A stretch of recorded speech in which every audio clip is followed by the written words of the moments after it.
Okay, somebody said they are early as well. Okay, we are live. Okay. Okay, I'm sure people are there because I can see comments. Hi, everyone. Good morning. And how is everyone doing? So we'll dive into the topic of today. It's very important for you guys to attend. I know Olu made a very long, you made a very long thread about Right. what we are actually going to talk about. So this is an opportunity for you to ask a question if you have any. Olu is going to explain to you in person, but we'll get to that part where we'll do the question and answer. So we'll start so other people will join us as we go on. Right. So Olu, you just introduce yourself. I'm sure they know you already, but formality's sake. Hi everyone. My name is Olu. Some of you call me Olu of Canada on Instagram and on Twitter.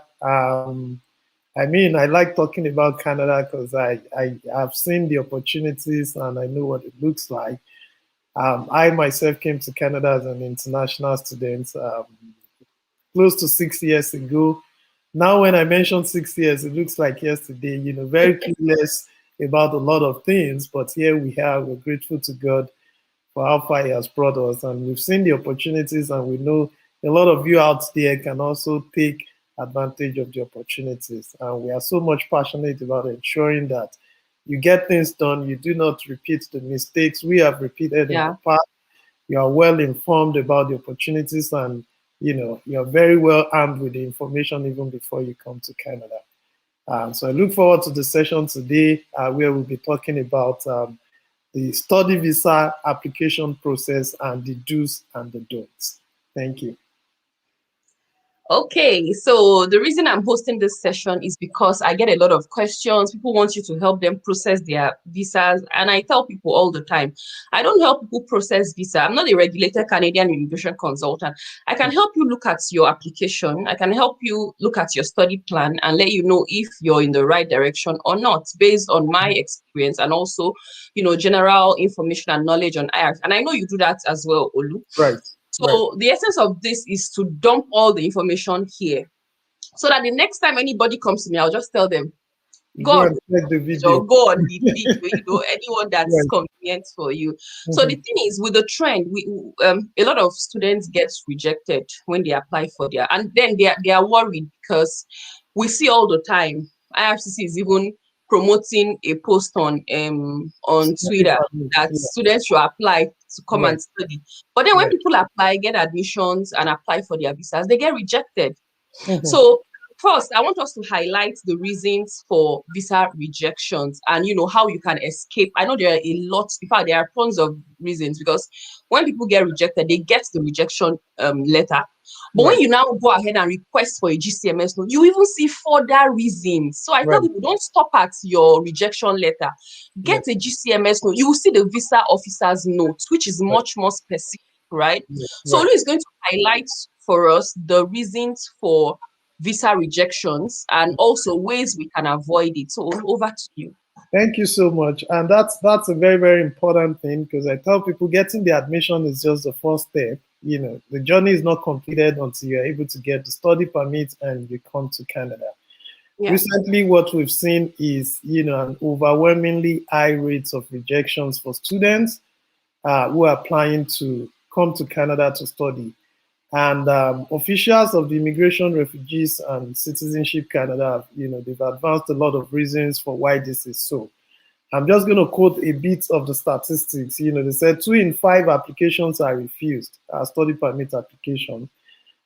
Even for places, countries in Africa, Nigeria, Ghana, and all that, it's even more than 2 out of 5 applications. Currently, from Nigeria, the refusal rate is 81%. From Congo, it's 75%. Then if you compare that to other countries or parts of the world, say in Asia, China, for instance, the refusal rate is just 14%. Compare 14 to 81, that the distance is, it's a lot. But Olu, sorry, what do you think can be the reason of that? China is 14 and we are like 80 something. Right. So it could be a lot of reasons, and I think also the government is also trying to provide measures to address some of these reasons. And I think the first thing they did talk about in one report I saw was that a lot of the applications, the documents are fraudulent. That was the number one reason that they talked about, the fact that the verification process for all these documents, it's very difficult. The sincerity, the authenticity of the documents, they have problems with a lot of them. I personally have seen a lot of people, even as recent as just yesterday, asking me, would IRCC verify my bank account statements? I'm like, yes, they will. Don't do anything shady, because if you are caught, it's a 5-year visa ban. And these are the things that, erode the integrity of the system. Even when you have genuine application, they are trying to color everybody in just one paint and all that. And that's number one. They did complain about the authenticity of a lot of documents. Number two is that, students from certain countries, they violate their visa terms when they come to Canada. And, and also that in some ways would impact those applying from those countries. If out of 10 people, 10 people come to Canada to study from a country, and at the end of the day, 8 of them probably were working more than the 20 hours per week they were meant to work, or just dropped out of school and, stopped going to school and all that. When 10 other people are applying from those countries, and IRCC keeps details. That's why as an international student, they will urge you to remain enrolled all through the year, except you get a study leave, which has certain conditions, which means you've informed your school that for this period, I would not be enrolled for, certain genuine reasons and all that. When you refuse to register for classes, every year the designated learning institutions, they give a report back to the IRCC. They have your details, they have your country of origin, they have whether you're enrolled in school or not. And they've complained that students from certain countries, they have an overwhelmingly high rate of violating their visa terms, either working beyond the minimum hours or not enrolling in class and all that. And that's number two reason. Number three, for applicants, is also that a lot of the study plans appear very unreasonable. When you're coming to study in Canada, I tell people, they look at 3 basic things, which are stipulated in the Immigration Refugee Protection Act. Number one is the purpose of coming to Canada. Why are you coming to study in Canada? How convincing is it that you're just coming to Canada to study as expected based on the IRPA, that you come to study and then you go back at the completion of your study? Even though there are several opportunities for you to get a postgraduate work permit, to transition into PR, to stay permanently in Canada and become a citizen. But the default expectation when you're applying for the study permit is that you're coming to study, at the end of your study, you're going back home. So how reasonable is the study you're coming for? As an international student, we already know that international students pay as high as 3 or 4 times the tuition of local students in Canada. So you're looking at a tuition average of maybe 15,000, living expenses of like 10,000, that's 25,000. Other expenses like 30,000 in total. So if you're investing 30,000 Canadian dollars in your study, how reasonable is the study you're coming to do? What do you intend to use that for? That's the purpose of coming. The second one is the proof of fund. What is the availability of fund for your program? And the one good thing that IRCC does is that even though if you're coming for a program that is more than 1 year, you're only expected to show the first year. So if you're coming as an undergrad, a 4-year undergraduate degree, nobody would expect you to have the entire 4-year at the inception. But the first year that you are showing, do you have sufficient amount of money to defray the cost of your study without having to work in Canada? That's the default expectation. The proof of fund, how genuine is it? What's the availability? What's the source and all that? That would be the fund. The third one is the home ties. Like I said, as an international student, the default expectation is that you're coming to study. At the end of your study, you're going back home. So they want to know what would compel you if your study permit expires today and you have to leave Canada. What would compel you to go back home? So those are the things, and those are the things you want to factor into your study plan and make it reasonable. Provide sufficient explanation. When it comes to Canadian application, there's no interview like other countries, Yeah. It's on the basis of the documents you're presenting to the visa officer that they will look at it and look at how reasonable, how well aligned everything you're presenting is to make a decision. So they've complained that there are some people that would not even provide explanation. The letter of explanation on your application portal, the placeholder would say it's optional. I tell people, even though it's listed as an optional document, it is a very, very important document. That's where you go to advance, your case and make arguments on why you think you've met the eligibility and the requirements for the study permit and why you deserve to get one. The fourth one, so I've talked about, the issue of fraudulent documents, the fact that some people violate their visa terms. I've talked about the study plan. The fourth one that I think I've also touched on is the availability of funds. For a lot of people, when you look at the refusal reasons, it's always like, I'm not satisfied that you have sufficient funds or you have personal assets. That's a very, very common refusal reason. What I personally tell people is that even though the expectation is to have your proof of tuition and the living expenses. So if you look at everything based on what your own tuition is, and the living expenses is 10,000 if you're not going to Quebec and 11,000 if you're going to Quebec. So you add that together.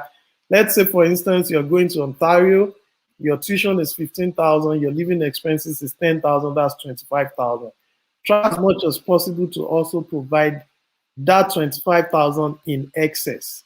What do I mean by that? Because there are still other things as a new international student that you would have to spend money on. Your flight fee, you're coming into Canada, maybe during the winter, you need to get winter jacket and all that. So make availability for all those things too. And if you are using a sponsor, of course, your sponsor would not have $25,000. You need 25,000 and they want to give you all their 25,000. Because the expectation is that they have other financial obligations, they have their own families, they have other things they need to spend money on. So if you're using a sponsor, except it's probably your parents and all that. Personally, for third-party sponsors, I'll say let them have double of what you need when it's reasonable. Also talking about, let me ask, I wanted to ask the question at the end, but let me ask now so I don't forget it. So talking about sponsors, I see a lot of matured students, like people who claim they have worked for 5 years after undergraduate and then they want to come for masters and they're asking me, should I use sponsors? The person is not bearing my surname. So how do you present that to the visa officer? You've worked and you still need a sponsor at this point. So so those are part of the things that are very, very challenging for a lot of people to prove. We know what the earning capacity is like, even if you've worked 10 years in some countries that I won't mention and all that. But there's nothing bad in using a sponsor, even as a matured student. What I tell people to look out for will be the relationship with the sponsor and the availability of funds. So when I say relationship, you want to make a case for why this third party, how am I related to this person? If it's your elder brother, for instance, we know culturally in certain countries, if it's the firstborn, they're obligated to support your education and all that. But you want to show the trail of, this is how this person has been supporting me in the past. This is what this person is doing. This is their own earning capacity. These are the other financial obligations they have. This is what they are making available for me. This is the evidence that this money is truly there. So these things are individual specific. It's going to vary from applicants to applicants. But I tell people to put themselves in the shoes of the visa officers themselves. If I present this to you, does it sound reasonable? Yes. Is it convincing enough that, an uncle of a brother of a sister of somebody that, is like, I'm already counting 6 steps before I can trace the relationship. What incentive does the person have to put 30,000 Canadian dollars into, your educational pursuits and all that?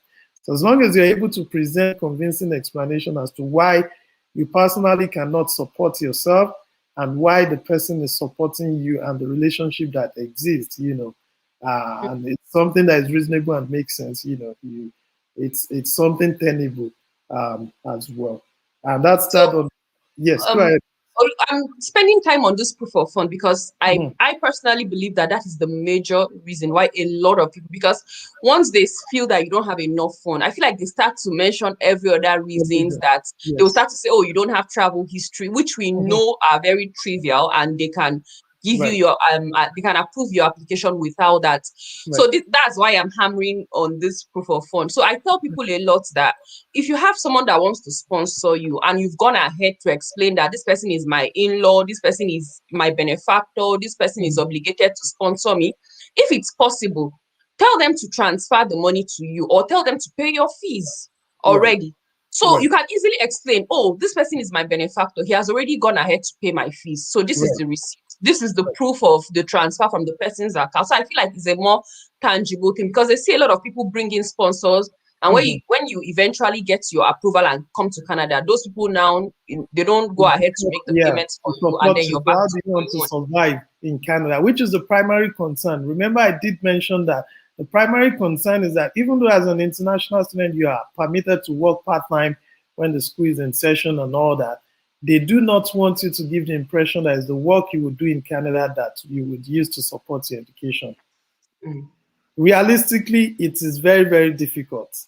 As an international student, you are expected to remain enrolled full time. You have a lot of things. The classes themselves are a lot. So how do you want to work, just part time? How much are you going to be earning that will be enough to pay your tuition, especially if you're starting your program in September? In a lot of schools, your tuition is due by the end of September.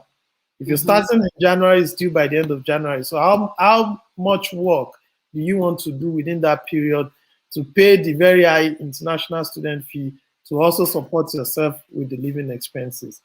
That's Yeah. why it's very, very important to tidy up that part very well.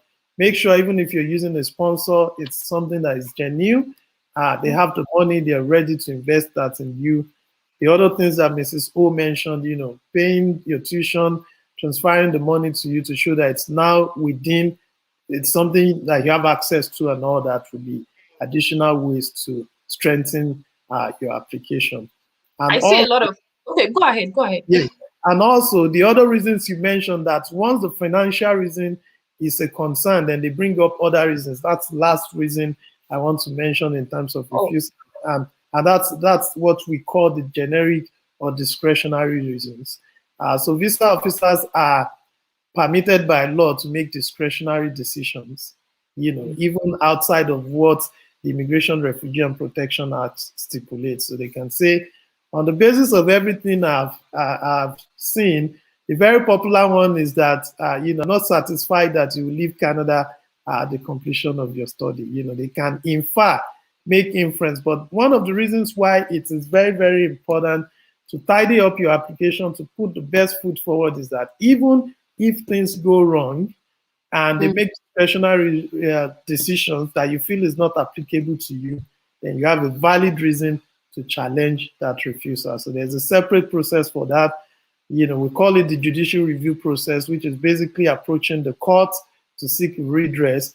And, a lot of people have used that to eventually overturn the refusal of the visa officers. mm, mm. Okay, so I see a lot of questions in the comment section. So we have time for question and answer. So at the end of this session, I'm going to go down from the first question, and we'll take as much questions that we can that are not addressed during the session. So please keep typing your questions. We're going to attend to them. So we'll move over to the next. We're going to talk about study plan, because now I saw a question saying, is a statement of purpose the same thing with explanation letter, with cover letter, with study plan? So they are all the same. Whatever Right. whatever you want to call it, it's As long entirely as it's for the visa application, they are all the same. exactly. As long as you're, trying to establish your intent to come into study. So whatever you want to call it, statement of purpose, cover letter, explanation letter, study plan, whatever you want to call it. So Olu is going to tell us what the components or the ingredients of a good study plan. So when you all know the reasons, the major reasons for rejection, and what you can do differently. So all these things, you have to highlight them. You have to explain them in your study plan. So Oli is going to tell us the components of a good study plan that, would have a positive impact on your visa application. Thank you so much. So what are the things to look out for when you're writing your study plan? Number one thing is I tell people to not make the explanation too long. You want to be clear, you want to be concise, you want to be coherent. I call What it. do you think is the maximum number? Because somebody sent me a study this year of 8 pages. I said, I cannot even review it. So imagine Right. Personally, I think keep it to 2 to 3 pages, not including the additional documents that you want to add to the letter of explanation. But just the letter alone, 2 pages, maximum 3 pages. Like maximum 3 pages, And so what are the things to look out for? Number one is that you want to introduce yourself. So who are you? I want to know who is writing this letter. Why are you writing this letter? Why? What do you need? So my name is so. I'm writing this application in support, or this letter in support of my application for a 2-year study permit in Canada. I've been accepted into the Masters of, Science program in so at the university. Brief introduction of why you are making the application. And then secondly, why the particular program or school? These are the places where you start making a case for yourself. If you're using graduate school, for instance, to effect a change in career, which a lot of people do. I have a background in so. I am applying for a program in this area because since I graduated from the university, I've worked for about 5 years in this new area. I have no previous academic training in the area. And I know that, this program would support, give me the opportunity to acquire more skills, which would be useful in this and this and this and this. So why the program? Why this particular program? Why not any other program? Why not, why are you doing A and not B? And then the one that is also, in addition to that, is why the particular school? They want to know that, why are you not doing this particular program in your home country? Is it that it's not available? Is it that there's a special area of research where, the faculty members in the university you're applying to have, expertise that would be of help and support, your training and all that? They want to know why the particular school. And the one that's also closely related to that is why Canada. So you're looking at 3 whys. Why the particular program, why the particular university, and why Canada. They want to know why you're choosing Canada ahead of maybe the UK or the US and all that. And when you're talking about this, please don't make reference to the fact that I'm coming to Canada to remain permanent. Because somebody asked me that. Somebody asked me, is it okay for me to mention that I want a postgraduate work permit? I'm like, I don't even know. Speak to the reasons why Canada is a choice destination for students.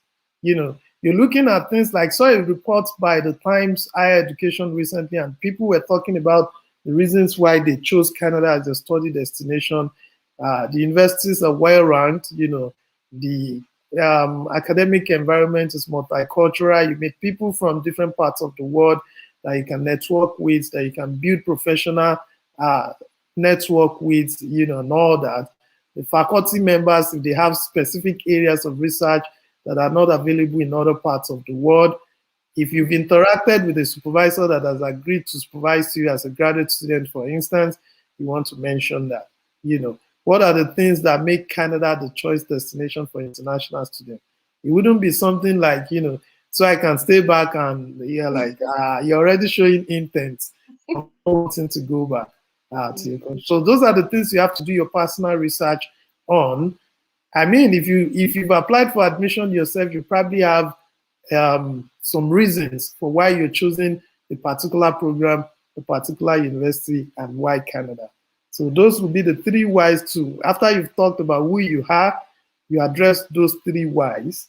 And then let me mention something before you move on to the next point. So regarding why you're picking a particular program or a particular school, we all know that there are different programs across different schools. The same kind of program might be structured differently in another school or in another country. So when you're applying, it's important for you to look at the modules, look at the courses that are embedded in a particular program or in a course. Are those courses, are they the skills you require? For example, you say you want to do a master's in cybersecurity. So look at those courses and modules under a master's in cybersecurity in, say, University of Alberta, for example. It might be different from, say, Queen's University in UK. So Exactly. these are the things you will look at, and you tell the visa officer that I've researched, I've looked at the modules. This particular program offers modules or courses on this, which is what I require in my field to move on to the next level of my career. So these are ways you can establish these things and make it look very. They will know that you're not just picking any Done your course, you've done research. your research. You're right. Yeah. And So that makes a lot of difference. That's yeah. very, very important as well. So the next section would now be clarifying the other things that you feel would support your application. And I tell people, when you're writing your letter of explanation, aside from making it clear, coherent, and concise, also make it well organized. So you can use subsections, so you are not just writing a long paragraph, so that even when they are just looking through briefly, they can see the sections you are referring to. So sections like availability of funds, something like travel history, if you have that, something like your home ties, so that they just go to the specific section. Maybe they've reviewed the application, they have concerns on, do you have strong ties that will compel you to go back home? Once they look at that letter, they can easily go to the section. So other sections that you can include will be things like the availability of funds. You want to make explanation. If you have to draw a table that would list the statements you're presenting and the available amount of money, or the sponsors you're using and each amount of money they are giving to you and all that, so that is very, very, it stands out and it's very, very clear. I did that table when I was applying for my study visa. I drew a table, so I explained to them. Right. So it's very, very important. Those are part of the things you want to take note of. If you have previous travel history, you've been to some countries, you want to emphasize that to make a case for yourself and say, in the past, in 2019, I visited so country, stayed for 2 weeks. I did not violate the visa terms. Those are things that will show precedent that, okay, this person has even gone to other countries. They've returned home. They did not violate their visa terms and all that. And also the home ties. You want to emphasize on the ties you have to your home country. Maybe family members, maybe you have employment that, they've given you a study leave and you're going back. Maybe you already have a promise of employment, even if you're not currently employed. There's an organization that is supporting you so that you can come and use the expertise you've acquired through the training to go back and put it into that. And then lastly would be your future plans. What's your future career plan, and how will this education or the training you're coming to Canada to do support that? So those are the basic things you want to include. Briefly, a paragraph or two for each of them. Make it very, very clear and concise and coherent, and keep it between 2 to 3 pages. And in addition to that, if there are now other documents you feel will support your application that you do not have the placeholder for, say for instance, as a married person, there's nowhere to put maybe pictures and all that in your application. You want to provide family pictures to show these are your family members and all that. Maybe you have a letter of commendation from your organization and all that, your transcript, your certificates. There's no placeholders for all these things, but you can add them. The police reports, again, for instance, and all that. You can now add these ones to the letter of explanation as additional documents. And I tell people to also itemize these additional documents. So list them out, let them know the pages they have in your letter of explanation, so that when they see transcript and they see page maybe 5, they can easily go through that if they're interested in maybe looking at your grades and all that. Those will be the additional documents to add to the letter of explanation. Yeah, I want to add something to the showing your home ties. So a lot of single persons are concerned about not having husband, wife, and stuff. And I'm like, a lot of single people get their visas approved. So how do they do it? So you don't necessarily have to have it. In fact, even married people can decide to come with your child. I tell people, if you think you don't want to stay apart from your family, then have enough fund, Right. to prove beyond reasonable doubts that you can you have sufficient. There's a lady I'm working with now on her visa application. She has her husband. Their jobs are fantastic. Like, you can't even look at it and say you're not giving them this. And they are coming with their whole family. They have enough money. They have letters from their organization. So for you to make that move, you should be in that place. You can't be struggling to provide money for yourself, and you're asking me, Mrs. O, can I come with my child? And I That means got you're the just problem. you're just Right. hustling for a rejection, right? So if you're there and you Right. have sufficient fund, then you can come with your family. So people, I'm not discouraging you from coming with your family, but let's just be realistic here. If you have enough fund, come with them. Then if you're single, there are other ways you Right. can show home ties, right? You can show, like what Olu has said, your organization maybe you already have a job waiting for you. All you need is just to go get that extra certificate and come back. You can do your research. I tell people, there's somebody that was coming here he wants to come and do a PhD in wireless information network, whatever. He doesn't have anybody asking him to come back. But in his letter, he said, oh, I've done my research. Globalcom Nigeria, MTN, they They require need this. this certificate for me to get into the next position, which is why I'm investing this money to come there, get the certificate. And they value Canadian certificate. So that was what he put in his letter. That's why, if not, that he would have gone to another country or so. But because they value, I've done my research and I know the employers in Nigeria value this certificate from this country. So, and this is the position I'm targeting. This is what the pay is. From his calculation, you already see that the pay, if he gets that job, covers his school fees in like, snap of a finger. So it would make sense to the visa officer. So your goal writing a study plan is to make it make sense to the visa officer. Exactly. Put them on the Right. same page with why you're going to blow that money in that country, just to get it. Right. So yeah. Because they want to see, the fact that you're investing this money, what's the return on your investments? Exactly. If you're putting 30,000 into a 1-year program, even in Canada, 30,000 is a lot of money. Yeah. Now think of other countries with the exchange rate and all that. I mean, make it make sense, like Mrs. O said. That's very, very yeah. Yeah. So I think young people can leverage on that. So if you don't show family tie, like home tie, it could be family tie or it could be economy tie. So if you do not have the family tie, I mean, your parents have family ties and all that, but we know they are not strong enough. So you can leverage on the economy tie, show organization. If you're working somewhere and you can get a study permit, fantastic, use it and all that. Okay. So we'll go to the next question about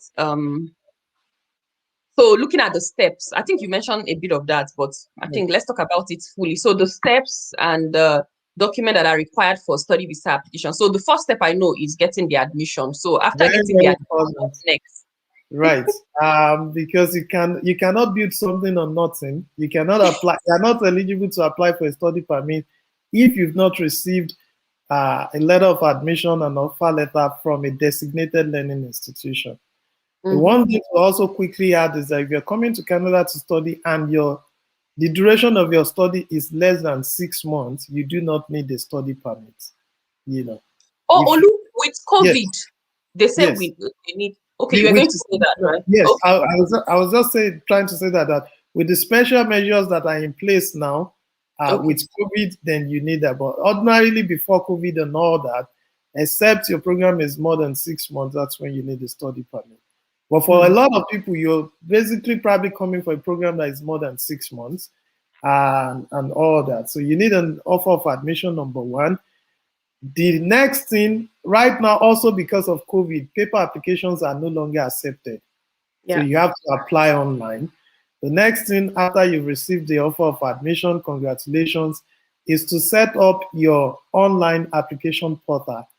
In the thread I did recently, I explained how to set that up and all that. It's basically going to the immigration website, www.cic.gc.ca, set up your GC key account, which is what you'll be using if you're outside Canada, and then answer the questionnaire, and it will populate the list of documents you need. The documents you need would vary based on your own specific situation and the answers provided to the questionnaire. For some people, for instance, you're coming for a program that has a co-op component. They would require you to show the evidence of the co-op so that when you eventually want to apply for the co-op work permit, it makes things easier. If you are not doing that, there will be no need for you to show that. So that's why it's on the basis of the answers provided to your questionnaire that you would see a list of documents. But aside this, there are generic documents that everybody would have to provide. The number one would be the application forms. There are 3 basic forms you need to submit. The application for study permit made outside Canada, the family information form listing your immediate family members, your parents, if you're married, your wife, your kids, or your siblings. So it's not your uncles and your aunties and all that. It's basically immediate family members. The third form is the Schedule 1 form, the application for temporary resident visa. Also, this form, you see it as optional. It's with the client information, which is a lot of explanation. Both are listed as optional, but it's a very, very important document. The reason why that is so is that when you apply for study permit from outside Canada, for a lot of people, you first of all get the temporary resident visa, which is the visa that gives you entry into Canada and exit out of Canada. It is when you arrive at the port of entry, the day you arrive in Canada, that you are issued the study permit. You get to Canada and your study permit expires and you need to extend it. It's the study permit you apply, you renew first, then you apply for the visa if you have to travel outside Canada. That's why you still need to provide the form for the temporary resident visa, the Schedule 1 form. So those are the 3 forms. The other documents, like we mentioned, is that you need an offer of admission. So you need your letter of acceptance from a designated learning institution.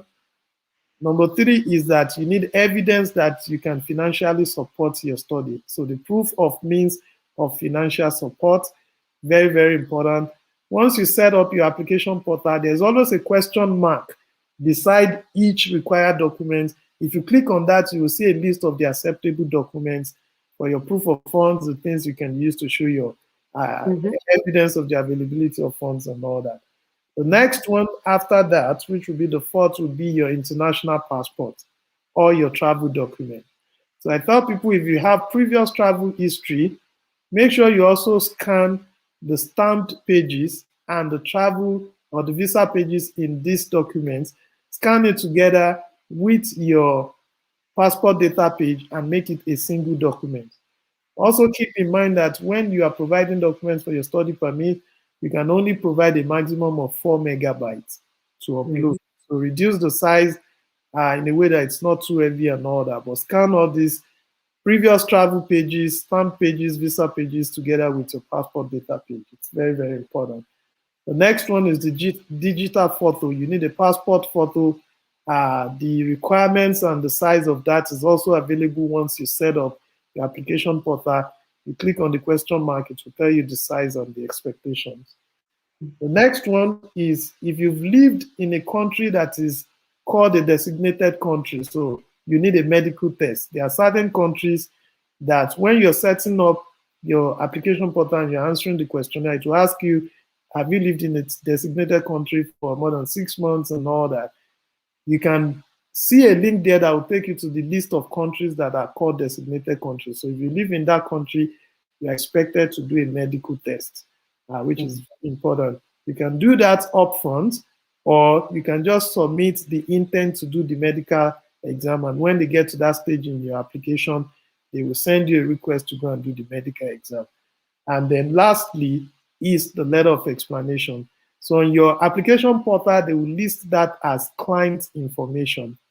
And that's your letter of explanation, statement of intent, letter of purpose, whatever name you want to call it, based on the things we said you should take note of and include in your letter. That would be that. So those are the basic documents that are applicable to almost everyone applying for a study permit in Canada. Okay, so what about the optional documents, like where people start to submit? Because what I like to tell people is write your study plan. So by the time you've written your study plan, it will give you an idea of the other optional documents you have to submit. So if you're writing your study plan and you're saying I'm married, That means an optional document should be your marriage certificate. So if you're saying, oh, I have 3 children and I'm leaving them back, so that means you're using them as your family car. So you have to provide the birth certificate of these 3 children. So these are the way you generate your optional document. If you're saying, I have a degree in computer science prior and I'm coming for my master's, so you should provide your transcript. See, if you don't have transcript, I saw a question there.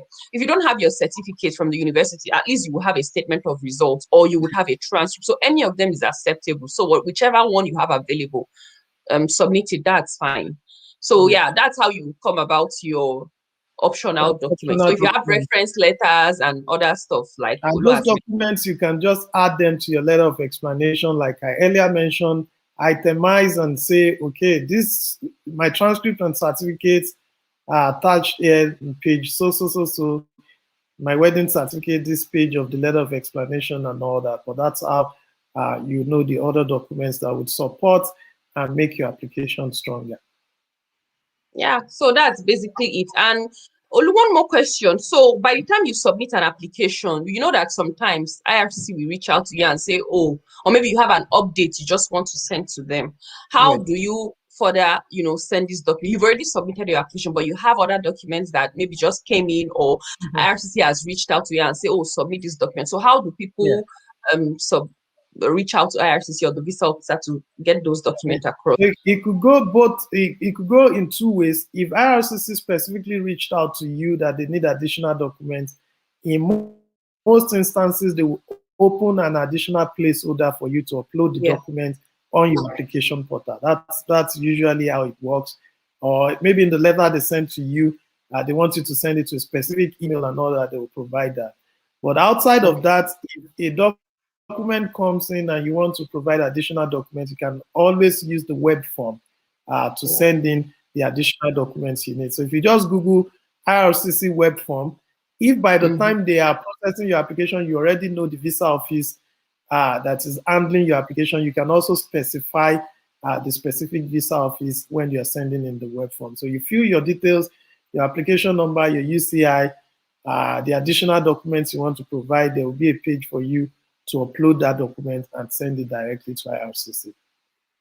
So how about people who don't know their visa office, like where their visa is being processed? Yes, so they can send it to the general web form. So there's a general web form, then there's another web form that is office specific, where you can choose the country and the specific visa office.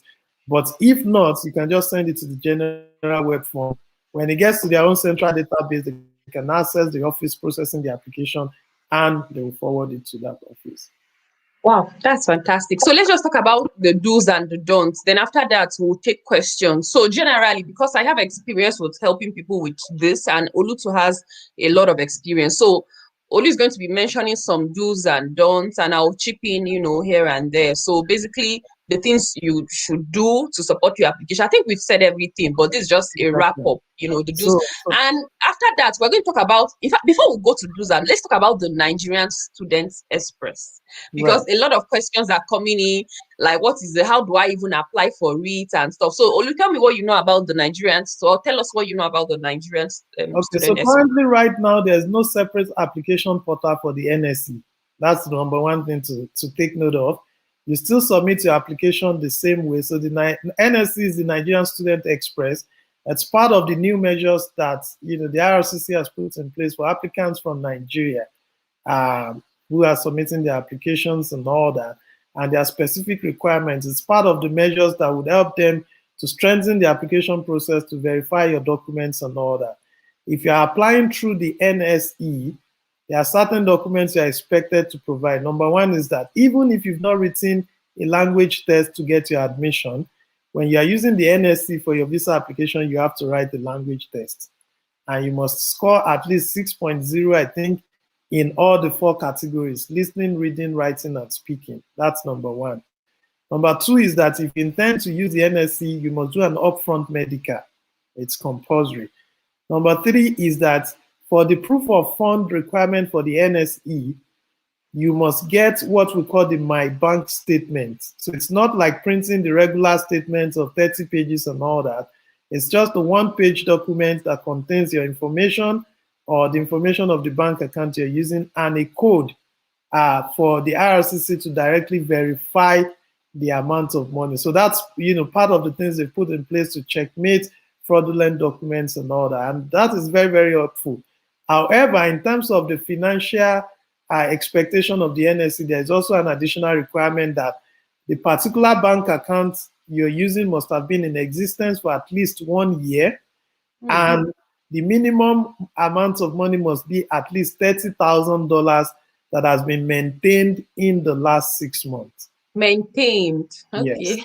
So, which is very, very important. So they want to see that in the last 6 months, the turnover, the closing statements in the bank account is at least 30,000 every month in the last 6 months. So they believe that if you are able to do that, then you truly have the money, and it will not be a challenge for you in Canada. So that's basically that.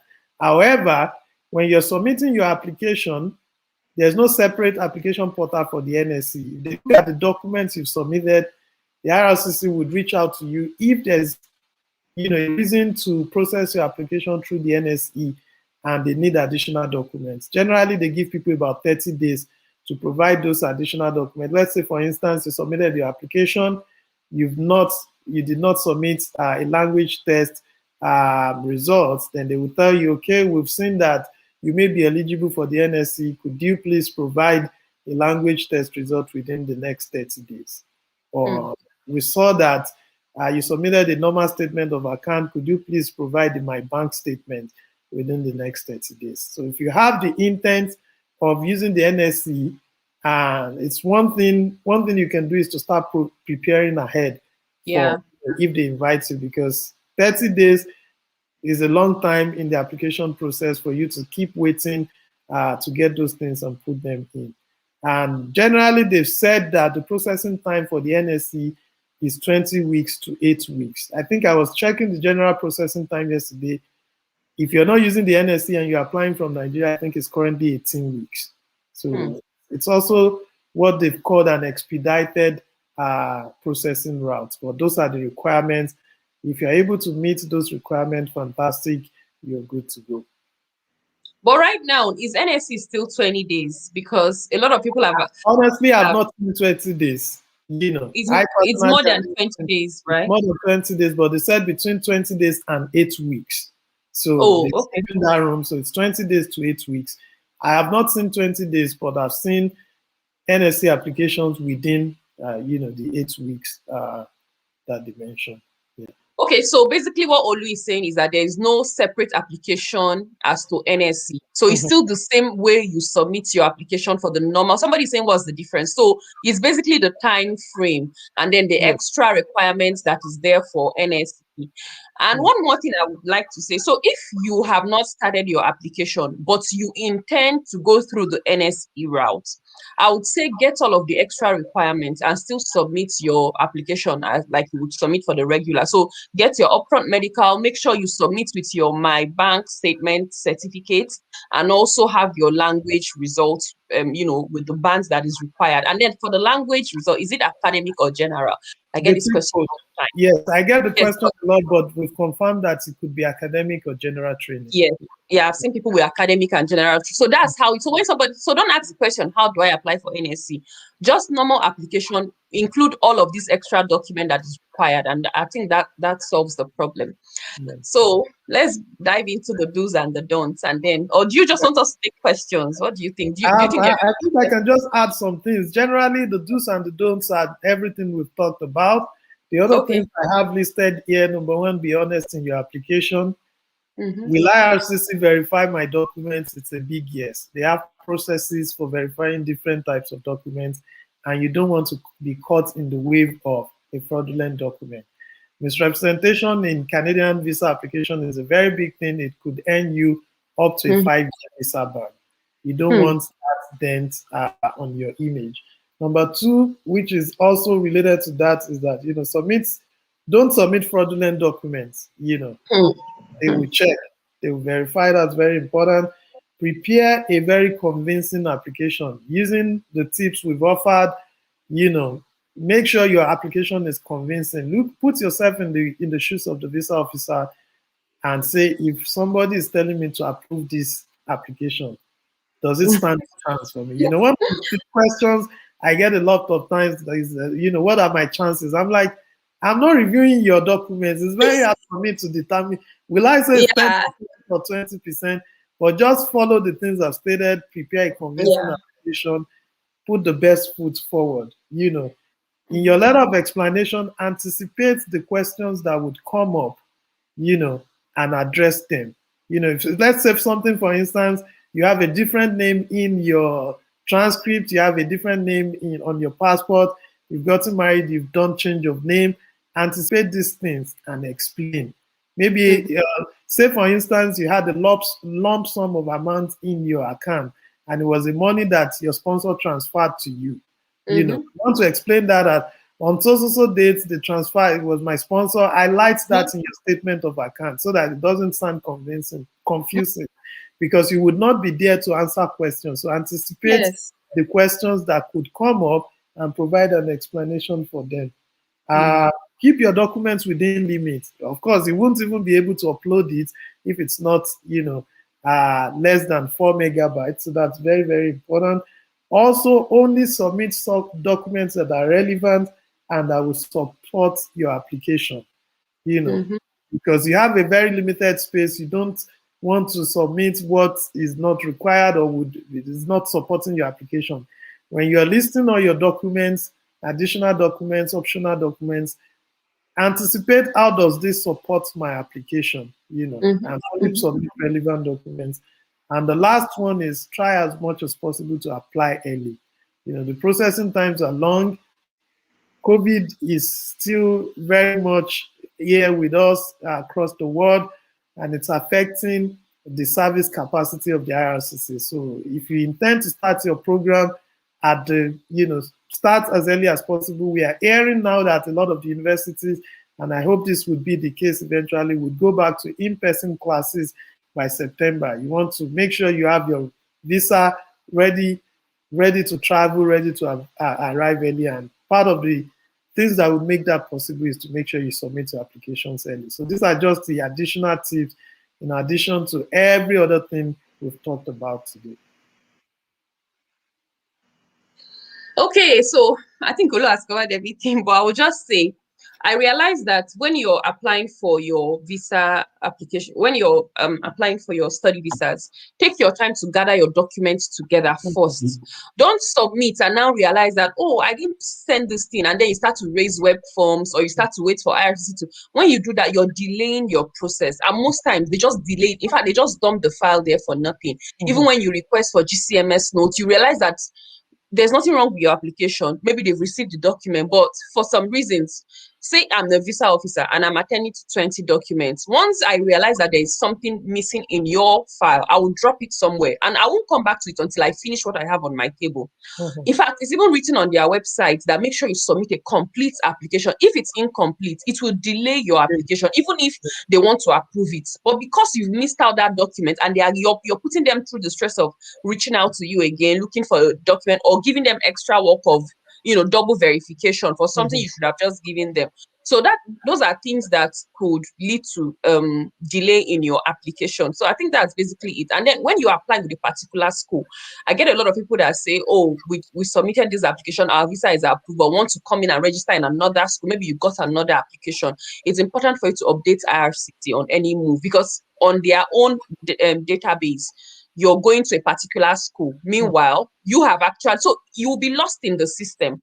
So it's Right. important for them to know where you are. So if you're doing this, any move or any switch, inform them, let them know what you're doing. So I think that's basically, and if you're not confident in applying yourself, I tell people things about Canada is DIY. You can do it yourself. But if Yes. you're not confident about it, please use the services of a regulated Canadian immigration consultant, except you're using Olu and he will do it free for you, or you want me to help you do it free, which is what I do. But it's important for you to use regulated immigration Canadian immigration consultant. They have license number, you can verify it. So don't just go and blow your money with anybody, because and nobody guarantees you a study visa, not even the regulated Canadian immigration consultant. So don't be deceived. Don't allow anybody tell you that, oh, in 1 month come to Canada without IELTS. That's what is trend, That's how they use the study visa to deceive you. Come to Canada without IELTS. See, there's nothing like coming to Canada without IELTS. That means they want you to come in as a student. So shine your eyes and, yeah, I think that's basically it. So we'll take questions now. Right. So the first question here, I think we talked about it. How to reach out to visa officers handling the application. So I won't go to any question that we've already addressed. You can just watch the video over again. If you missed anything and it's a question, just make sure you watch the video and you'll catch up on that. Yeah. So somebody's saying, can you show us example of, I think Olu talked about a study plan. So that's basically, whether you're a graduate student or undergraduate, is basically explaining yourself in your study plan. Somebody says, I'm done filling my study visa application form, and then when I try to submit and pay, I keep getting a declined transaction, not approved message. What is the solution to this? This could just be a network. That's likely if the person is applying from, if it's Nigeria right now, I know some of the banks have card limits. Okay. So, and the total application fee, if you're paying for application and biometric, would be $235 Canadian dollars. I think the maximum for a lot of cards in Nigeria is $100 US every day, which would not be enough. That's probably the reason. If you have to find someone that has a foreign card, or you can talk to your bank to make some provisions for you, that would be the thing to do. But I think I know what the person is saying. It's the issue with the card limits in terms of payments. Yeah. Okay, so if you are reapplying, that's after a rejection, I suppose. When writing your letter of explanation, are you supposed to refer back to your previous denial, e.g., in my previous application, the visa officer specified, stated I am not satisfied? Right. I would advise you to do that, because when you got the refusal letter, they will say if you are able to address the concerns that were raised.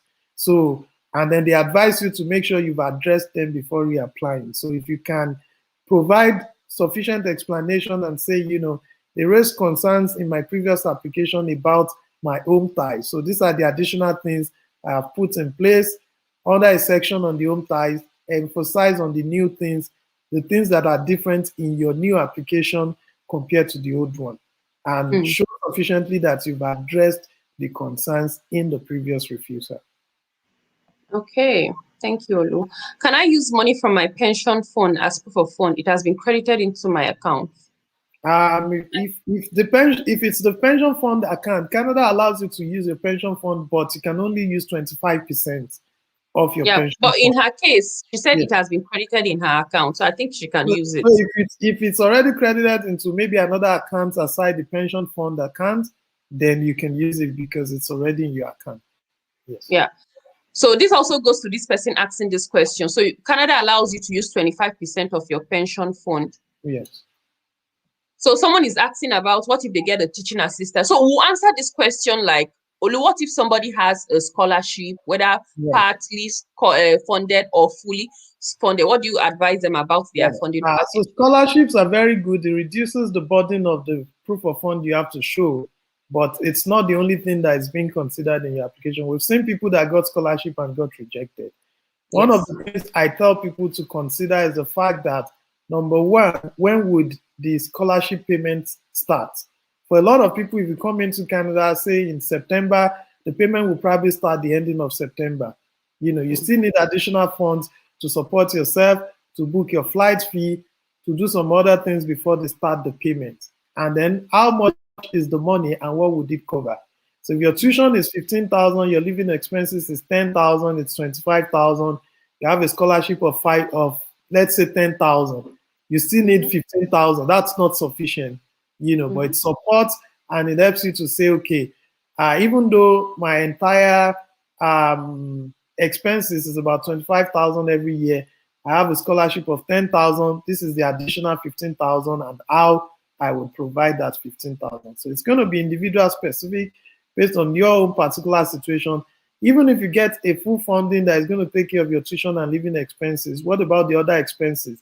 Does it cover your flights? Maybe if it's a scholarship like the MasterCard Foundation scholarship now, those ones would even pay your flights and everything. But if that is not covered, that will be something you need to show fund for based on your own specific situation. Yeah, also for those who get scholarships and you have your family. So say you get MasterCard scholarship, mind you, it only covers you, not your Exactly. family. So if you plan to come with your wife and children or husband and children, you would have to provide extra funds. So basically, when you have a funded program, it covers what is going to cover, right? So you have Right. to show funds for the things that is not going to cover, like your, miscellaneous flight tickets, Right. hotel accommodation and stuff like that. So it's as easy as that. So someone says, I think we've talked about this. If you're applying with your family, just show sufficient fund and establish other form of economic tie, Right. right? To your Well, I country. don't know if you want to add anything to that, but I think there's that. It also depends on your particular situation. If you think you do not have sufficient funds to take care of, say, a family of 4, it may be advisable to just do yours first. And when you get here, you can apply for other people when you have the financial resources. yeah, it doesn't really matter if it's a country in Nigeria. I don't think that's what they count. So what matters is your finance and then your ability to show the establishment you have back. Because if you're coming with your family, then what are you now going back to? So you have to show that Exactly. you have other form of establishment or economy ties. To your country. Yeah. So, okay. Once you get to Canada for your studies, at what time can you start processing your spouse and children's open work permit? So you can answer that one. There's no rule that says you have to have stayed in Canada for so time before you can process for them. As soon as you know you have the resources and you meet the requirement to submit their own application, you can do that. So there's no specific timeline. But let me ask a question because I Yes. get it all the time. So I get people that want to that want to be smart with IRCC. So they say, "Oh, let's apply a loan," and then they apply a loan. They get the application. They are still in Nigeria, and they are saying, "Let me immediately apply for my husband and my children." Meanwhile, they are still there. So do you think it's advisable? So immediately, while they are still there, they put in their application immediately and wait until we know it takes time these days, Right. but do you think it's a good move? I think the challenge that brings is that you yourself, you've not established residence in Canada. You do not have the study permit yet. You only have the visa to travel to Canada. So that would True. be something to think of. You've not established residence, and you are saying, "Oh, it's on the basis of already being a student established Oh, that I want okay. them to come." So that you would have to make some explanation in that regards. But in Yeah, terms of that's true. the time frame, there's nothing that says this is when you can apply or not. As long as you believe that you have what it takes, you have the resources, the application is convincing, you can apply and submit the application. This question is very funny. Is opening a GIC account an advantage? The I study think application. the GIC, I think that's the one they use for the Asian country. I Yes. think is the investment account. Yes, investment accounts. I think that's just mandatory for certain countries in Asia and all that. That is the alternative or something similar with the NSE. So For those countries. if it's from Nigeria, I mean, It just stick doesn't to count. the NSE. It doesn't count in any way. Yeah. Okay, somebody says this question. I've answered this question severally. So it's Yeah. paying part payment of the school fees an advantage before. But what do you think, though, Olu? I think it strengthens your application, but it's not the only thing they look at. It Yeah. shows that you've at least made provisions for financial resources in Canada. But if you pay part of your payments and you are not able to show where other parts would come from, or you do not have enough resources for your proof of funds, or your study plan is not convincing, the fact that you've made part payment does not automatically mean you will get your visa. I think that's just the way to put it. But it strengthens the application. It shows that you already have some funds in Canada. Work on other parts of your application as well. So this one says, I heard that as a graduate here in Nigeria, planning to come study in Canada, one shouldn't come for a diploma or certificate program. Why? I think it also ties to your study plan, the purpose of coming to Canada. People come into Canada with graduate certificates all the time, 1 year, 2 year. It depends on how you are able to present the case. Why are you doing a diploma or certificate? What program are you doing? How does it align with your your career trajectory? How do you intend to use that? What are your ties back home? So they don't make a decision, a discretionary decision on the basis of the type of program alone. It's a comprehensive application process. they look at a combination of factors. True. So, Olu, this question, I want you to answer it.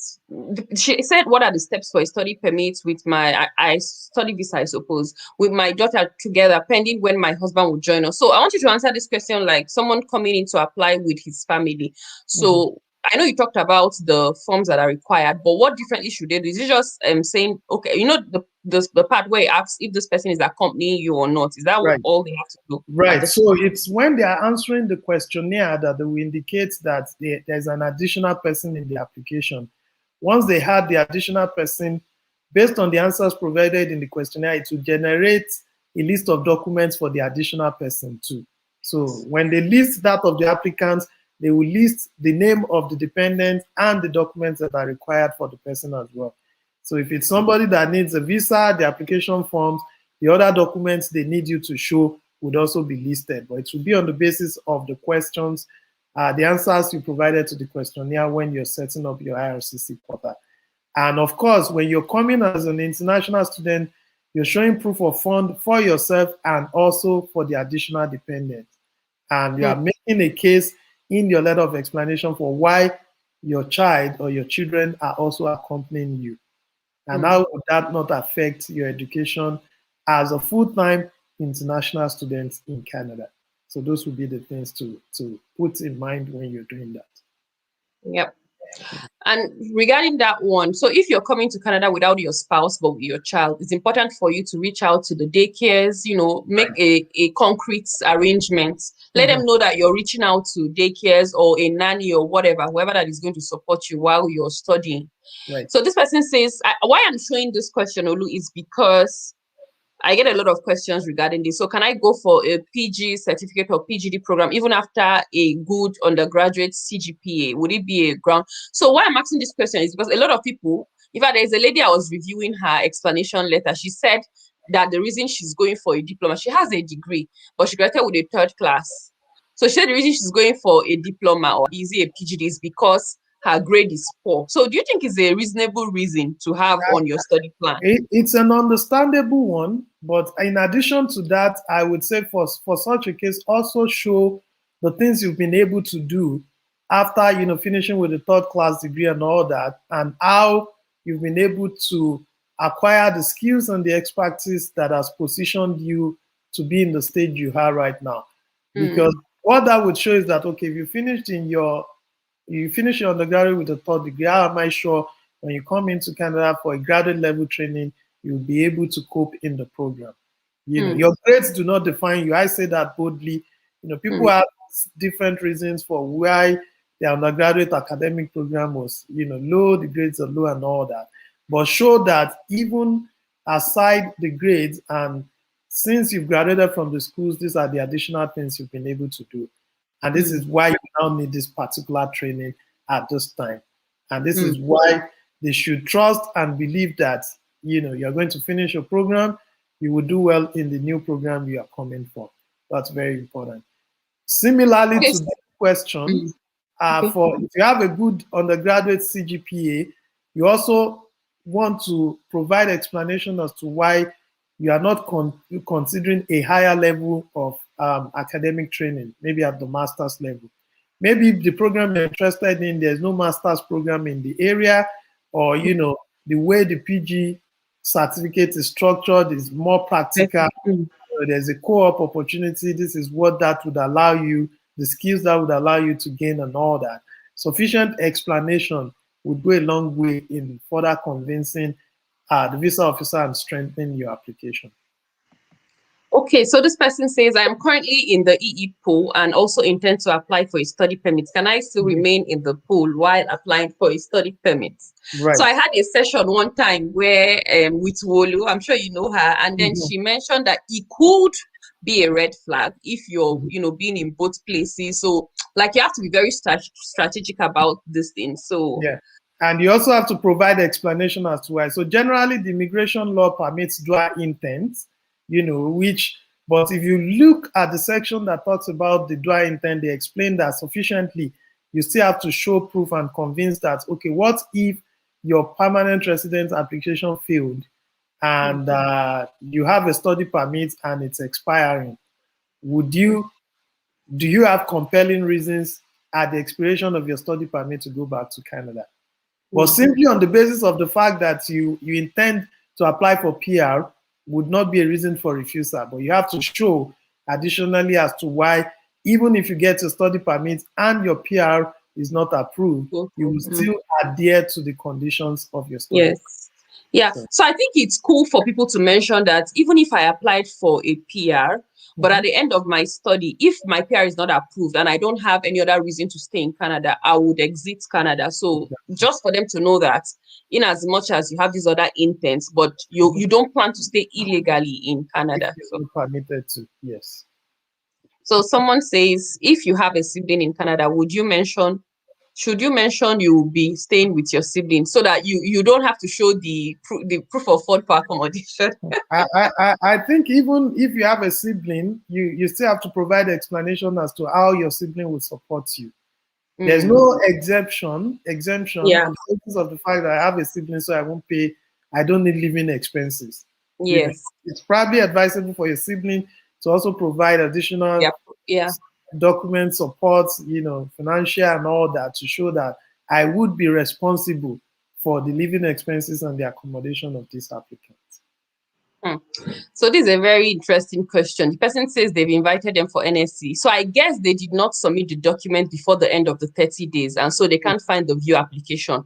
So what can they do in this case? I think they should just upload with web form. Yes. So raise a web form. Raise a web form. If you have the document, submit that through the web form. If it's beyond the 30 days and you have no intention of submitting the document, the application will continue using the normal processing route. Yeah. Okay. So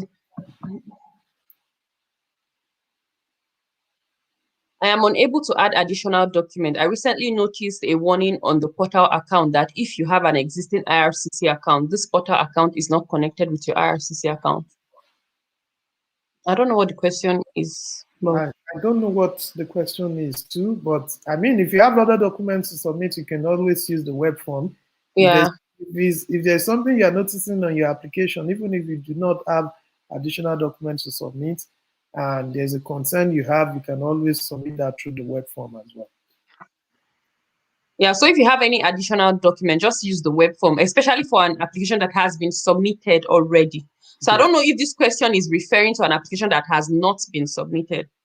In that case, you should see where to put your additional documents if you've not exceeded the 4 megabytes. Yeah. Yes. Oh, she's continuing and saying, I have been trying to link both unsuccessfully. Each time I try, it says there's no record of application to link. Can people link? You have 2 applications. That's you have to delete one. You can't submit 2 applications. If it's the same category, for instance, you can't submit 2 study permit applications. That would delay your application and cause further confusion. Yeah, so you probably have to withdraw one and then submit a new one.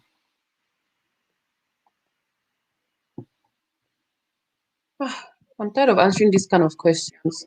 My program commences in September. Can I begin application now? Like, what are you waiting for? You can even have begun in January if you have your application letter. Begin as early as you can. As early as How many possible. months bank statements will I be required to submit? Can I also defer my admission till January 2022? Deferring your admission will depend on your school. We don't know the school you're going. We don't know if the program you're going for is available in January. I would say contact the school, find out about their deferral process, and see if it's something you can do. If you're planning of coming in September 2021, begin your study permit application as soon as possible. Generally, for the bank statement, they expect you to show about 6 months bank statement. When you set up your application portal, if you click on the question mark on the proof of means of financial support, you see a list of documents that are expected and the number of months of bank statements you need as well. Okay, so other questions. I'm skipping a lot of questions because we've talked about it. Like somebody saying, what if I'm giving scholarships? Will I need to provide for a fund? We talked about it already. Yeah. Somebody says also, I have a toddler. Do you advise I apply for her with mine or I wait till mine is approved? So it's entirely up to you. If you want to come with your toddler, you have to provide all of the checks we talked about, like making sure the IRCC is aware that, you know, you have a nanny or you're talking to a daycare, you have plans, and then you have sufficient funds for your baby. Yes. So it's entirely up to you if you want to do that. Please, can you make this video available? Yes, this video is going to be here after this session. So please try to watch it. Is there any benefit of doing an upfront medical? Well, if you're submitting NSE, yeah, but... Yes. And also, even if you're not using NSE, it could shorten the processing time. So the time of reaching out to you and then having to go and book medical, all that will delay your application. If they already have it on record, they just review it, medical pass, they move on to the next thing. Okay, so somebody is saying, can they use the auntie's company as their sponsor? Yes, you can, so long as you provide beyond reasonable doubt that exactly. So there is a reason for your auntie sponsoring the money is you. available. This is why your auntie is sponsoring you. That would be a decision you have to make based on. And if your auntie has sponsored you in the past, if she's going to sponsor you, let her just pay your fees, so avoid unnecessary explanation, because most times people are not able to prove that the said person is sponsoring them. So the only way you can prove really is for the person paying your tuition or sending the money to you.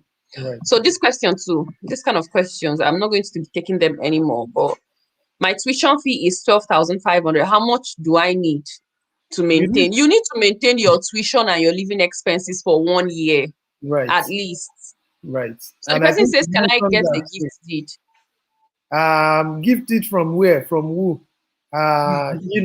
If you can provide explanation as to where you're getting your gift deed from or who you're getting it from, showing that the money is genuinely available to you. If it's a lump sum, providing explanation as to why there's a lump sum and all that.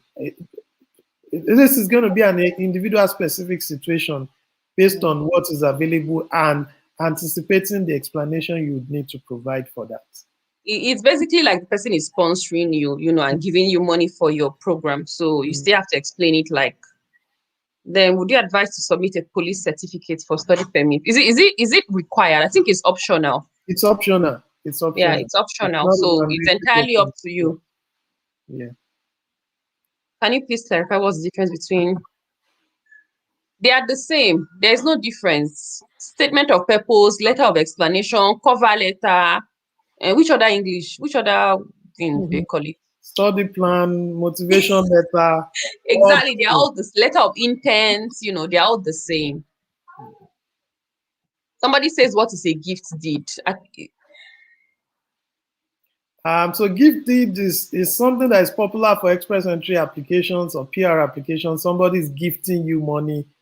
They're showing the evidence. They are providing the certificates and all that to show that they are genuinely giving you the money. I mean, if you do a Google search of this, you also find more information on what that entails. Yeah. They say, how is it prepared? It's basically a letter, right? So some people take it, some people notarize it, or you can choose not to. It doesn't really matter, right? Yeah. So if the start date of it, okay, I'm not going to answer this question. Like, if your start date is 1st of April, is it okay to start your study application now? Like, your start date is April, is May, and you've not started. Just defer the program.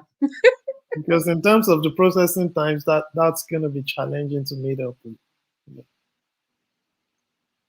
We've answered this question. Can I use my pension? We've answered that. So, can a plot of land be used as a personal asset? Do you want to answer the question? I don't think you should ask questions about study app. Exactly. I think it could be an additional asset, but it's not a liquid cash. If you're thinking of just showing because I have the land, then I made the proof of fund requirement, then that would not be tenable. But these are also other supporting assets that you can use to show that you have something on ground in your country before coming to Canada to study. So this person says, does the validity of the passport determine the length of the work permit for spouse and study permit? Yeah. And study permits for children. It does. Yeah, yes, because Canada will not give you a visa beyond the expiration of your passport. And that's my case at the moment. Right. So, and beyond the status of the principal applicant as well. Yeah. So, yeah. If you have to renew your passport so you can get everything at once, please consider doing that. So somebody says, must I have a letter of introduction from my employer? It's an advisable document. That's just what I would say. There's nothing that is mandatory in any way, but these are things that would really, really support your application. Yeah, if you can get it, please do.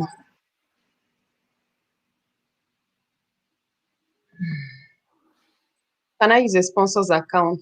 We talked about this already, so you have to prove beyond reasonable doubts that the sponsor is indeed sponsoring you. Right. Are there specific hospitals where I must get my medicals done? Yes, there are specific hospitals that are allowed depending on the country you are doing the medicals from. So if you do a Google search of CIC physician, it will take you to the website where you can use your country to determine where you need to get your medical test done. Okay, so this person is saying if scholarship. So if you have scholarship, you don't need to provide the. Okay, maybe this person is asking this question based on if he still wants to do the NSC, but he has a scholarship already. So is it compulsory for him to still provide the 30,000? I think this is a good question. Yeah, it's a good question. I think it will depend on what the scholarship is. Keep in mind, like we said, that there's no separate process for the NSC right now. So if you submit your application and they reach out to you and the scholarship is already covering you, write the letter of explanation and submit it to them. Yes. That's just what I would advise you to do. Yeah.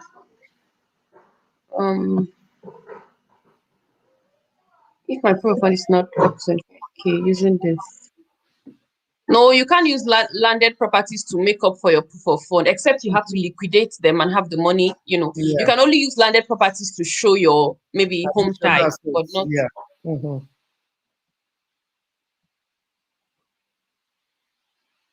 Can I still send the bank statement, even though? So this person wants to know if they can send my bank statement, even though they are applying for regular visa routes. Yes, you can still use that. If you submit that and take, for instance, you did not do a language test and they review your application and want to recommend you for NSC, for a lot of people, if you've submitted my bank statement already, they will only ask for the IELTS or the language test if you've not submitted that, and they are recommending you for NSC. But even if you are not using NSC, you can still use my bank statement to show the funds you are using for your study. So this person is saying, can they use 2 sponsors? You can use even 3 sponsors or 4 or 5 if you like. So long as you prove that they are really, really sponsoring you. So I don't think they care about how many sponsors you need. So this person says, must I liquidate my investment into my bank account before making my application? Yes, you have to. Oh, investments. I don't know about investment, because there are certain investments that you can also use to show your proof of fund, like say the mutual fund investment, for instance. So yeah, some kind of investments are allowed. Investments. Yeah. So when you click on the list of acceptable documents when you set up your portal, you'll see a list of the kind of investments and the kind of statements and all that you can show. So this person says they wrote IELTS, but then they had 5.5 in reading. So can they still go ahead? Because it says 6 across band, across all sections. So 5.5 is not 6. If it's for the NSE, it has to be 6.0 in all the categories.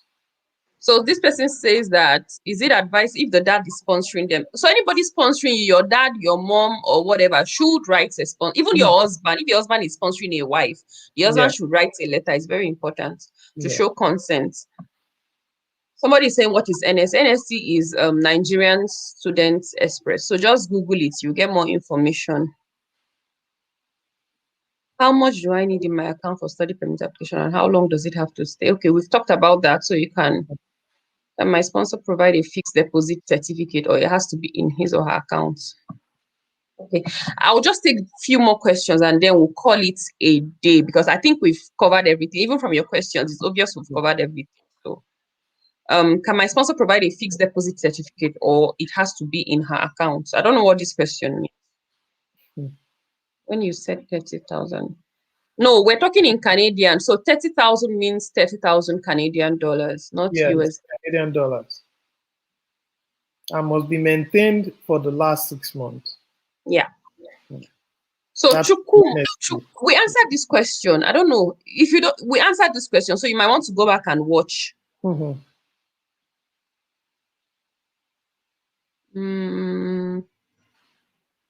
So somebody says, how would they inform IRCC concerning the switch I wish to make in Canada while in Canada?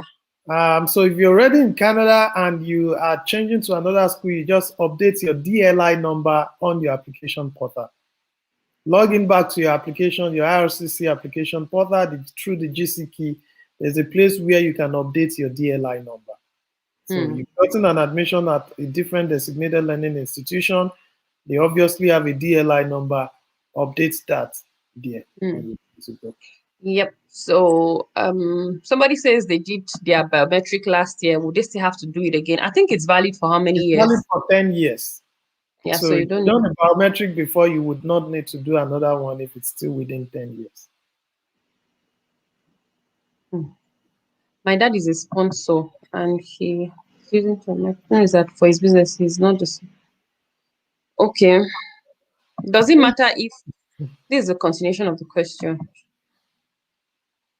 So because there are other signatories, that doesn't mean that he cannot give you his statement of account. What's his own stake in the business, and what would be the evidence that what is showing you is not other people's money? You know, Yeah. Those will be, I mean, it's an individual specific situation. So, well, make sure you're covering the grant sufficiently to show that he has the money and is truly supporting you, and it's not other people's money. So somebody says maybe I think if a visa officer states there is no career progression in your previous refusal and you go ahead to change to a course that aligns better with your previous what was that BG and job Experience. Okay, will there be a problem? I mean, if you're able to defend it and show explanation as to why you're not now considering the current program, how that would help, how does it support your career, and all that. It depends on how convincing your explanation is that will determine the success of the application. Yeah. Okay, so this person says, for proof of funds, how do I prove the money in my account is mine? I am not working and money was sent by my in-law. So you have to show that the money was sent by you because you're not working. So there's no way you can prove the money is yours. Well, you have to get a letter from your in-law and also show statement of account that if where the transaction is being effected. And yeah, that's basically it. Implication of getting married while processing study visa and coupled with the fact that the spouse to be is on his or. I mean, this is an individual specific situation. If you've used your spouse as part of your home ties and are they still accompanying you on your study permits and all that, nothing would say you should not get married if you're ready to get married. But think about how would that affect your situation and your application. Would that now mean that you have other home ties or other obligations if you are the one responsible for the new spouse and all that? If that is the case, do you have additional financial provisions for them and all that? Those would be the things to put in mind when you're doing that. Okay, this person says my intended course lasts for 18 months, but I have a chance to shrink workload to 12 months. Will this affect the length of my postgraduate work permit? It also depends on the program and the school. If the policy of the program of the school is that it could be between 12 months or 18 months and you complete within 12 months, there's a likelihood that when you apply for your study permit, if it's not mandatorily that you have to do 18 months, then they will likely give you a 12 months permit, except you are able to show that it was your own decision and you're able to expedite things and all that, and you're able to explain that sufficiently when applying for the postgraduate work permit. Because I've seen this play out before for a lot of people, they think because the program is 18 months, they completed in 12 months, because they will get in touch with the school to make clarification when you apply for the postgraduate work permit. So that would be something to double check with your school and know what is obtainable. Yeah. So there are a lot of questions down here, and I don't know if we are going to be able to take all the questions because the truth is that we are repeating some questions. So if husband and wife both have admissions, can they apply for student visa and be successful? My response to that would be, so if you're both applying for study permits and you are both also using each other as home ties and they connect your applications in some ways, then it shows different intent. Yeah. So except you have other things you're both showing to prove that You're going back, you're both just coming to study independently, even though you're married to each other and all that. I mean, it's something you have to sit down and strategically look into, and given your current situation and all that, and look at how you can explain or provide sufficient explanation as to why you're doing that. Mm. So if I skip your question, that is because we've answered it. So maybe you just need to replay this video and watch it again. So I'm going through the questions sequentially. So if I skip your question, that's because we've answered it. So this person says, how long does it take for one to apply for PR while in Canada? So I assume the question means while in Canada as a student. Yeah, while in Canada, how long depends on how soon are you eligible for a PR program. Mm-hmm. There's nothing stopping you from transitioning from a study permit to a PR, if you meet the requirement of a particular PR program, except you got a scholarship that is mandatorily that you have to return home at the completion of your program. So the matter of how long or how soon is when you meet the requirements of a particular PR program. Yeah, so all of the PR programs, anyone that you're eligible for, you can apply for them immediately. So this person says, with respect to home ties, if you have a child born in Canada and you are applying for a study visa, will this impact negatively on your application? Is a child in Canada or back home and all that? I mean, this is also an individual specific situation. What other ties do you have to your home country? Is the child in Canada or back home? Is the child accompanying you for your application? What is the proof of funds? What are the other things you've made provisions for? This would be. Let me even ask a further question. So, because I get a lot of people asking me questions that my child is, you American citizen and stuff. So they're applying for their study visa, but they are now applying a loan because the child doesn't need, any visa to come into Canada. Right. So sometimes they want to be smart and say, oh, I'm not coming with my child. But they're just saying it because they know the child doesn't need a visa. Meanwhile, when their own visa comes out, they will drag the child and enter Canada with. So what is the implication of doing this? In that situation, I mean, there's no implication. The CBSA officer would interview you the day you're coming into Canada. So you need to have a ready explanation as to why you indicate you're coming alone and this is a child that does not need visa, can come to Canada. Why are they accompanying you at this time? Maybe things have changed since the time you made the application. Maybe there was somebody that was meant to take care of the children and the person is no longer available. Make sure you have a ready explanation as to why they are not accompanying you, even though they do not need a visa to enter Canada. Also keep in mind that they will be entering Canada as a visitor, and the CBSA officer would also determine the duration of their stay and all that, and you want to be mindful of that as well. If you need to extend their stay, if you need to apply for study permits for them and all that within Canada. Okay, so this person is asking this question. Can I be working while schooling? Except otherwise stated on your study permit, international students are allowed to work 20 hours per week when the school is in session, and for scheduled break, full-time if you're able to do that. But as long as you're keeping within the required hours, you're good to go, except otherwise stated on your study permit. So this person wants to know if bank statements or pay slips will do for co-sponsors. Like, what do they have to do with the pay slips of your sponsors? They don't have any business with the pay slip of your sponsors. They just need to see their bank statements, and also if they've made any transactions. You can't say because they have a pay slip, then you're not showing bank statements. Where's the money? Would be the things to put in mind. Yeah. I mean. Okay, so I don't think we can take all these questions. Olu has basically covered so I think every other questions we've attended to it. So you would have to watch.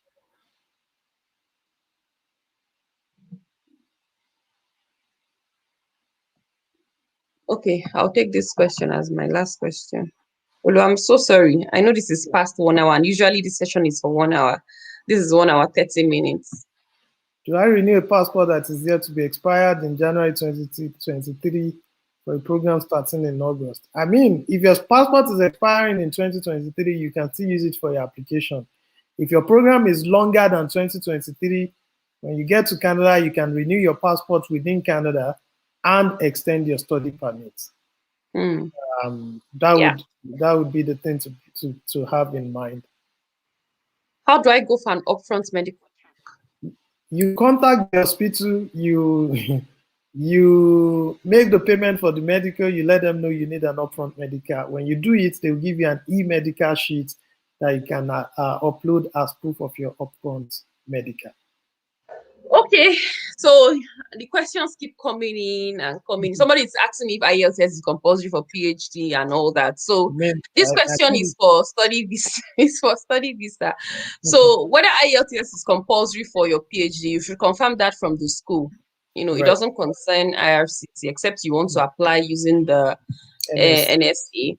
So guys, if you missed any of the questions, just, you know, this video will be here. It will be here forever. So you can just come in, call your family members. You should watch the video. And if you have a question after watching this video, drop it at the comment section and I will make out time to respond to your questions. I'm also going to put the link of the Olu made a very, I think that's the most detailed and straight to the point is breakdown in the steps required for study visa application that I've seen. I've seen a lot, but that one stood out for me. So I'm going to put the link to your Twitter account to that particular thread that you made. So guys, you'll see Olu's handle and stuff. I'll put it on the description box of this. Amaka Mbakwe, no, my question is still not answered yet. What is your question? Olu has to go and I have to go too. Yeah. I can't see your question. Amaka Mbakwe. Do I renew a passport that is yet to be expired in January? So he said you don't have to renew it. Yeah, I just answered that. If your program is longer than 2023 and you get a study permit, when you get to Canada, if it's about to expire, you can get a new passport and extend your study permit within Canada. Yeah, you can use it. You don't have to renew it. Yes, I don't know if the countries would renew a passport that still has 2 years validity. But the only thing is that Canada will not give you a visa that is longer than the duration of your passport. But you can extend your passport within Canada and also extend your study permit. Oh, she asked about CAQ in Quebec. So what is the question? For you to, if you're studying in Quebec, you have to obtain your CAQ first before you now go ahead to apply for a study visa application. So what is the question you have about CAQ? If your CAQ is longer than the due dates, you have to contact them. Go to the Quebec website and reach out to the officers there. Right. Sorry, I cannot answer all the questions. So, Olu, thank you so much for coming here. See, just drop your questions on the comment section of this video. Drop your questions on the comment section of this, and I will provide answers for you guys. Yeah. Olu, thanks a lot. So, I'm going to be ending the broadcast now. Thank you so much, and bye, everyone. Thank you so much, everyone. I wish you all the best.